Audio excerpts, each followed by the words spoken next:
Welcome back. We are moving slowly through this teaching arc because the body does not heal by being rushed. It heals by being recognized. It heals when language comes gently enough that the nervous system does not have to brace against it. So if you are here again, take a breath. You do not have to understand everything all at once. You do not have to make this useful by the end of the video. You do not have to force your body to respond. Just notice what your body recognizes. In week 1, we talked about surveillance fatigue, the exhaustion that comes from being watched, monitored, evaluated, or emotionally tracked. In week 2, we talked about installed guilt, when your body feels responsible for what was never yours. In week 3, we talked about freeze, when your authentic response shuts down in real time. In week 4, we talked about post-conversation confusion, the mental scramble that happens after interactions your body could not resolve. And in week 5, we talked about hyper-responsibility, the hidden survival role where your body learned to carry the room. Today, we are talking about what happens when the room changes and nobody says why. Emotional weather shifts. This is the moment when something in the atmosphere turns. A voice changes, a silence thickens, a face hardens, a person withdraws, a mood enters the room, and even if no one says anything, your body knows. You may not be able to explain what changed. You may not have evidence. You may not have a clear sentence. You may only have a body response.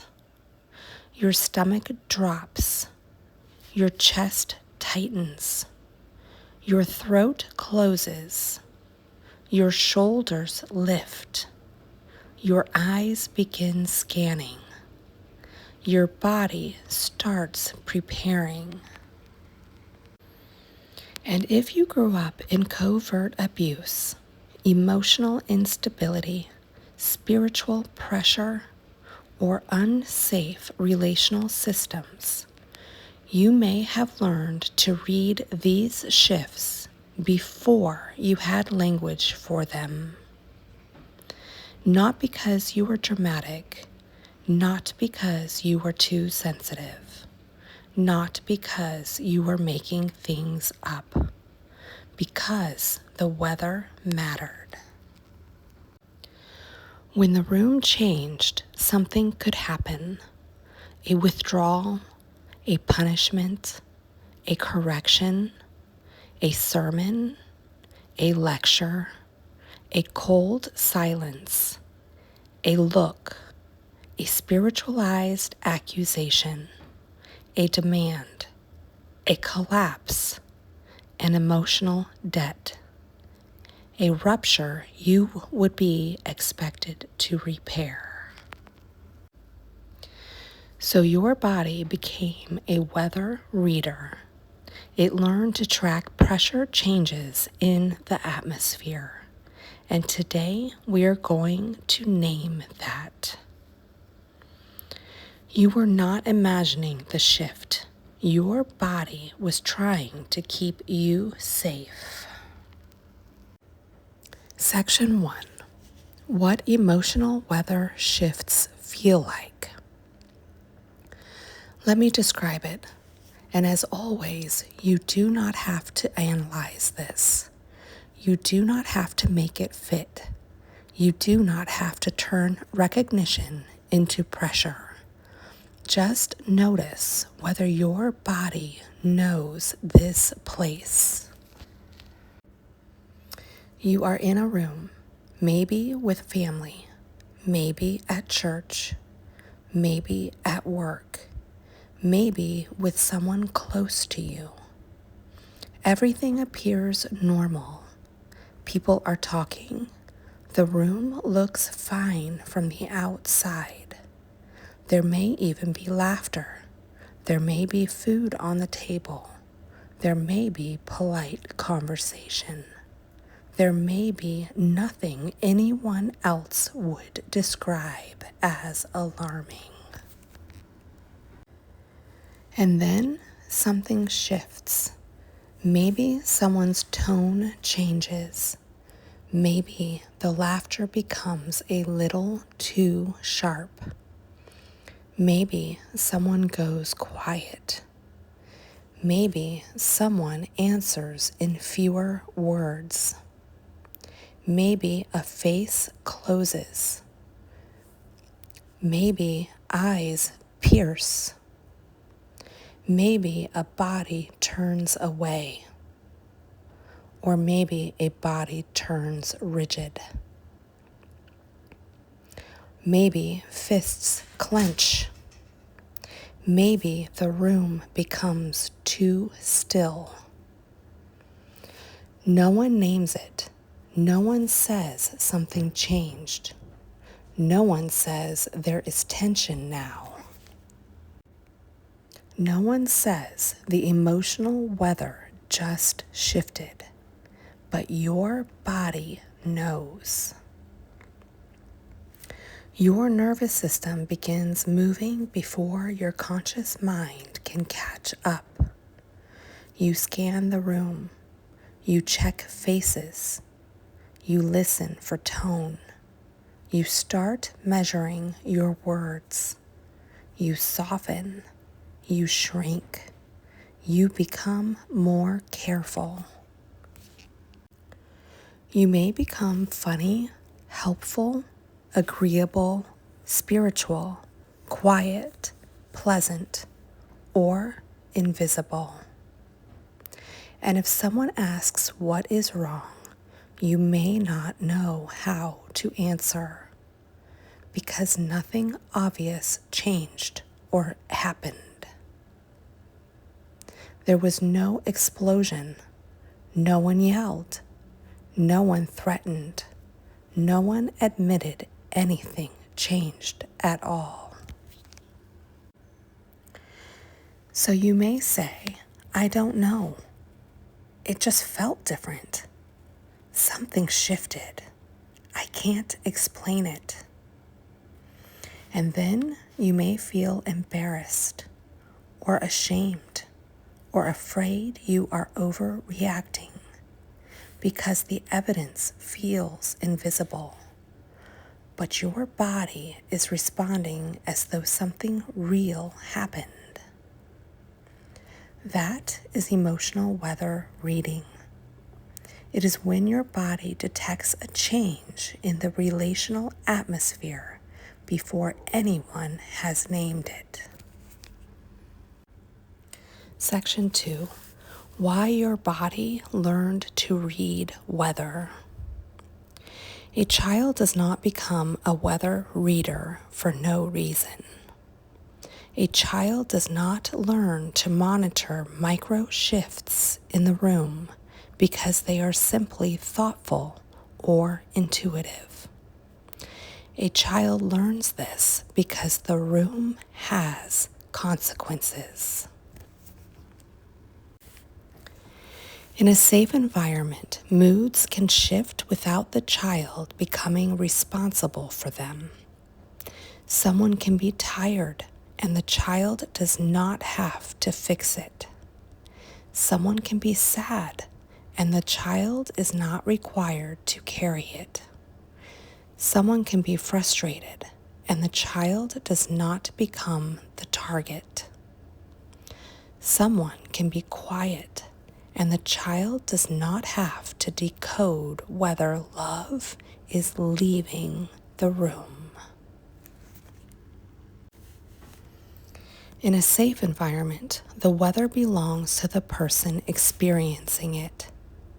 But in an unsafe system, the weather can become everyone's emergency, especially the child's. A parent's mood changes and the child has to adjust. A caregiver withdrawals and the child has to figure out why. A spiritual authority becomes cold and the child wonders what they did wrong. A family member's sadness fills the room and the child becomes responsible for soothing it. A father's silence hardens and the child learns to disappear. A mother's wound enters the atmosphere and the child learns to carry it. The child learns the room can change without warning, and when it changes, I need to know. That is not oversensitivity. That is adaptation. That is the nervous system trying to survive a room where emotional weather was not neutral. Maybe the shift meant punishment. Maybe it meant withdrawal. Maybe it meant the silent treatment. Maybe it meant shame. Maybe it meant being corrected, mocked, dismissed, or spiritually accused. Maybe it meant the child would have to comfort the adult. Maybe it meant the child's needs would disappear again. So the body learned to read the weather early, before language, before choice, before consent, before the child knew they were allowed to be separate from the atmosphere around them. Your body did not become vigilant because it wanted drama. It became vigilant because the emotional weather had power. Section 3. The body's signature of weather shifts. Emotional weather shifts have a body signature, and once you begin to recognize it, you may realize your body has been responding to these shifts for years. The first place many survivors feel it is in the stomach. A drop, a twist, a hollowing, a sudden sinking, almost like the floor inside you moved. Then the chest, a tightening, a hum, a readiness, a sense that you cannot fully breathe until you know what just changed. Then the throat, the words get harder to find. Your voice may become softer. Your truth may suddenly feel too dangerous to say. You may begin editing yourself before you even know why. Then the eyes. The eyes start working, checking, scanning, reading. Who changed? Who is upset? Who caused it? Is it me? What do I need to do? Then the shoulders, they lift, they brace, they start carrying the atmosphere before your mind has even named what is happening. This is why emotional weather shifts connect so deeply to week 5. Hyper-responsibility says, I have to carry the room. Emotional weather reading says, I have to know when the room changes. One is the role, the other is the radar. Your body learned the radar because the role required it. If you were responsible for managing the room, you had to detect the shift early. If you were responsible for preventing conflict, you had to sense tension before it had words. If you were responsible for soothing someone's wound, you had to feel the wound entering the room before anyone named it. That is why this pattern is so exhausting. You are not only living your own life, you are tracking atmospheric pressure. You are listening for emotional thunder. You are reading faces like weather maps. You are preparing for storms other people may deny are even forming. And after years of this, your body may not know how to be in a room without checking the weather. Even when the room is safe, even when the person is kind, even when the silence is ordinary, even when no storm is coming.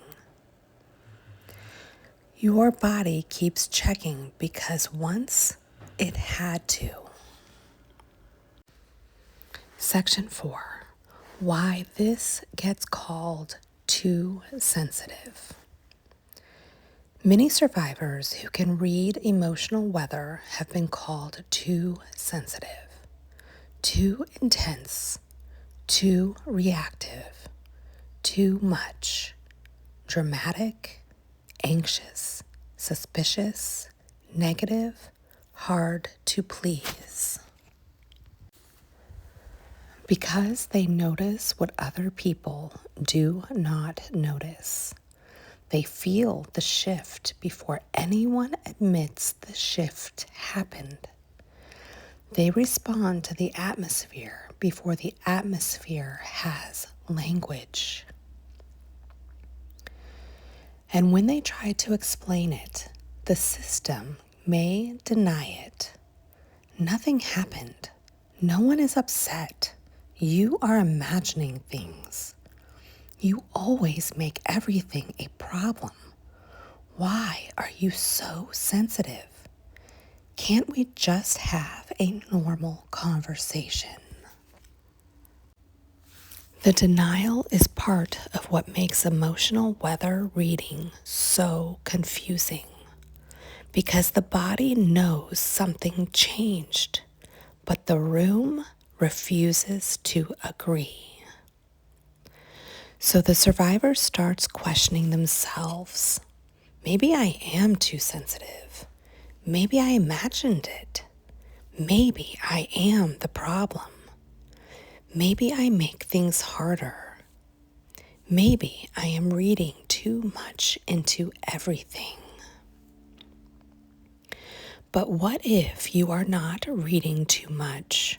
What if you were reading what had always mattered? What if your body was not inventing danger, but detecting a pattern? What if the reason the shift felt loud inside of you is because it had been loud before, even when no one else heard it? This does not mean every perception is perfect. It does not mean every silence is danger. It does not mean every mood belongs to the past. Part of healing is learning to discern the difference between now and then. But for survivors, we have to be careful not to shame the body for the very sensitivity that once kept it alive. Your weather reading may be overactive now, but it was not meaningless. It was intelligent. It was adaptive. It was your body trying to tell the truth in a room where truth did not get to speak freely. Section 5. The difference between sensitivity and assignment. This is an important distinction because the goal of healing is not to become numb. It is not to stop sensing. It is not to lose your tenderness. It is not to become hard so the room cannot affect you. Your sensitivity may be part of your God-given design. Your ability to perceive nuance may be part of your wiring. Your body may notice things. Your spirit may discern things. Your nervous system may be beautifully attuned. But sensitivity was never meant to become assignment. You can sense a shift without being responsible for fixing it. You can notice tension without carrying it. You can perceive someone's sadness without becoming their container. You can recognize anger without shrinking. You can feel the room change without making the room your job. This is where the membrane matters. A restored membrane does not mean you stop noticing. It means what you notice does not automatically enter you as labor. Before there is membrane, the shift comes into the body. The tension enters, the mood enters, the wound enters, the room enters. And suddenly you are not only aware of the weather, you are carrying it inside you. But with a restored membrane, the body can begin to say, I notice the weather, but I am not the weather. I sense the shift, but the shift is not my assignment. I can be compassionate, but I do not have to absorb. I can remain present, but I do not have to disappear. That is not selfishness. That is separation. That is order. That is the difference between being a person in the room and becoming the room's emotional infrastructure. For many survivors, this difference has never been allowed to exist. So the first stage is not forcing yourself to stop responding. The first stage is simply naming, this is weather. This is not me. This is a shift. This is not automatically mine to carry. Section 6. Emotional weather in faith systems. I want to name something here very carefully because emotional weather shifts can be especially confusing in faith spaces. A church room can change. A sermon tone can change. A leader's warmth can change. A prayer meeting can change. A counseling room can change. A ministry atmosphere can change. And if you have spiritual trauma, religious trauma, or church-based harm, your body may feel those shifts with particular intensity. Because in faith systems, emotional weather can be wrapped in spiritual language. A leader's disappointment may be framed as concern. Control may be framed as covering. Pressure may be framed as discipleship. Access may be framed as accountability. Return may be framed as forgiveness. Silence may be framed as peace. And the survivor's body may know something is wrong here, even if the words sound holy. That is why body recognition matters, because unsafe spiritual systems often train survivors to distrust the body in the name of obedience. They may teach you to override discomfort, to silence your no, to call fear rebellion, to call collapse conviction, to call self-erasure humility, to call return Christ-likeness. But God does not require you to deny your body's witness in order to be faithful.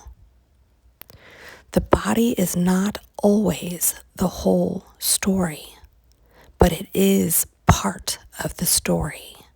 And when your body consistently collapses under a certain kind of spiritual pressure, that matters. A room can use beautiful language and still produce terror. A sermon can sound biblical and still place a yoke back on survivors. A leader can sound gentle and still require access your body cannot safely give. A community can call itself family and still punish difference, truth, or boundaries. So if your body feels a weather shift in a faith space, you do not have to immediately shame yourself for noticing. You can pause. You can discern. You can ask Jesus for clarity. You can let the body's signal matter without letting panic drive the whole conclusion. This is not about suspicion. It is about integrity. It is about letting the whole self tell the truth before agreeing to carry something again. Section 7. What healing can look like. Healing emotional weather reading does not usually mean you stop sensing shifts overnight. For many survivors, the radar stays active for a while, sometimes for a long while, because the body has practiced this for years, maybe decades, maybe for as long as you can remember. So healing may look very small at first. It may look like noticing, my stomach just dropped, my chest just tightened, my eyes just started scanning, my shoulders just began carrying, something in the room changed, or my body believes it did. That noticing matters because before healing, the shift may take over your whole body without any space between the signal and the role. But now you begin to create space. You might say inwardly, I am noticing weather. I do not have to become the weather. I am noticing tension. I do not have to fix it. I am noticing someone's mood. I do not have to carry it. I am allowed to stay with myself. Sometimes healing may mean staying in the room and letting the weather belong to someone else. That can feel terrifying at first. Someone is upset and you do not fix it. Someone is disappointed and you do not rush. Someone withdraws and you do not chase. Someone's tone changes and you do not immediately surrender your truth. Sometimes healing may mean leaving the room, stepping away, ending the conversation, not explaining, not translating, not pleading with someone to agree with what your body already knows. And sometimes healing may mean recognizing that certain rooms are not yours to return to. Not because you are bitter, not because you are weak, not because you failed to forgive, but because your body is no longer available to live under weather systems that require your collapse. Healing is not about proving you can tolerate the old atmosphere. Sometimes healing is recognizing you were never meant to breathe there. Section 8. The spiritual physics of emotional weather. I want to close where we always return, with real Jesus. Because this pattern is not only relational, it is spiritual, and the distinction matters. In Scripture, God often speaks through images of weather. Storms, winds, clouds, shelter, refuge, heat, rain, peace, a hiding place, a covering. And one of the gentlest truths repeated through the whole witness of Scripture is that God is not confused by the storm. He is not fooled by appearances. He sees the pressure in the atmosphere. He knows when the air has changed. He knows what a room costs a child. He knows what silence did. He knows what the body had to learn before there were words. And Jesus himself was never unaware of the weather in a room. He knew when religious leaders were testing him. He knew when people were trying to trap him. He knew when someone touched him in faith. He knew when a room was filled with accusation. He knew when a question was not really a question. He knew when public holiness was hiding private hardness. Jesus was not naive about atmosphere, and he does not ask survivors to become naive in order to be loving. He does not say, ignore the shift, deny what your body knows, return to the room at any cost, call the storm peace, call pressure love, call collapse obedience. He says, come to me, let me give you rest. Let me tell you what is yours and what is not.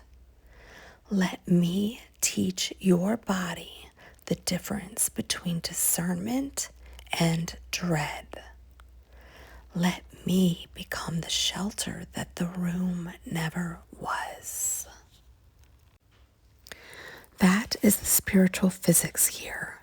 The unsafe system says, read the weather so you can survive me.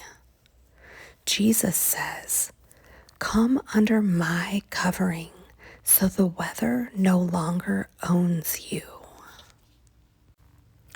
The unsafe system says, if the room shifts, fix it. Jesus says, stay with me. The unsafe system says, their mood is your assignment. Jesus says, your body belongs to me. The unsafe system says, carry the atmosphere. Jesus says, I am your refuge. You were not imagining the shift. Your body was trying to keep you safe. But now, in Jesus, your body can begin to learn something new. It can learn that noticing is not the same as carrying. It can learn that discernment is not the same as dread. It can learn that compassion is not the same as absorption. It can learn that peace is not something you create by disappearing. Peace is someone who holds you while the weather changes. That, friend, is where we will leave it this week. Emotional weather shifts when the room changes and nobody says why. The tone shifts, the silence thickens, the face closes, the atmosphere turns, and your body knows. If this teaching landed somewhere tender, go slowly. You may have spent years believing you were too sensitive when your body was actually reading weather. You may have spent years trying to explain shifts that no one else would name. You may have spent years carrying atmospheres that were never yours. You do not have to solve all of that today. You do not have to stop sensing. You do not have to become less tender. You do not have to prove that your body was right. Just begin here. I noticed the shift. That does not mean I have to carry it. I can feel the weather and still remain with myself. You are allowed to say inside your own body when the room changes. You are allowed to let another person's mood belong to them. You are allowed to stop confusing sensitivity with assignment. And if you are still inside rooms where the weather changes without warning, you are not behind. Your body is doing its best to keep you safe. May the language come gently. May Jesus meet you there. May the storm lose its authority over your body, one breath at a time. You are seen, you are safe, you are deeply loved. Thank you for being here. I'll see you next time.